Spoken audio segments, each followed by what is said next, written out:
Junction को नहीं।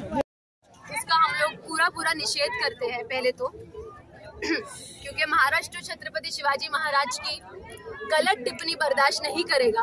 और उसी के लिए अगर जितेंद्र आव्हाड साहब ने, डॉक्टर जितेंद्र आव्हाड साहब ने अपना निषेध जाहिर किया है और उनके ऊपर भी अभी गलत चीजें हो रही है, जैसे उनके ऊपर उनको गिरफ्तारी में किया है, तो उसका भी हम निषेध करते हैं। हम डॉक्टर जितेंद्र आव्हाड साहब के साथ है और ऐसी चीज के लिए छत्रपति शिवाजी महाराज के ऊपर आप ऐसी टिप्पणी करेंगे, उसके लिए आप हम सबको भी जेल में डालेंगे, तभी भी हम लोग रेडी है जाने के लिए। डॉक्टर जितेंद्र आव्हाड साहब के साथ हम लोग खड़े हैं और हमारा ये पूरा निषेध ये पूरी कार्रवाई को लेकर है।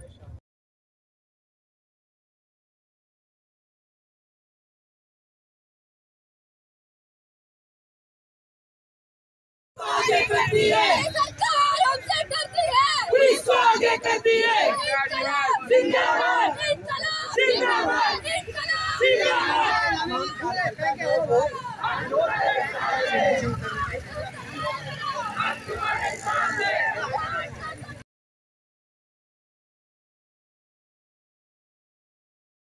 एका व्यक्तीने छत्रपती शिवाजी महाराजांवर काही खोटा दाखवला, तर त्याचा विरोध जाहीर करायला साहेब गेले होते आणि त्याच्यावर पण आता तुम्ही अटक केला आहे, तर त्या अटकचा पण आम्ही खूप विरोध करतोय।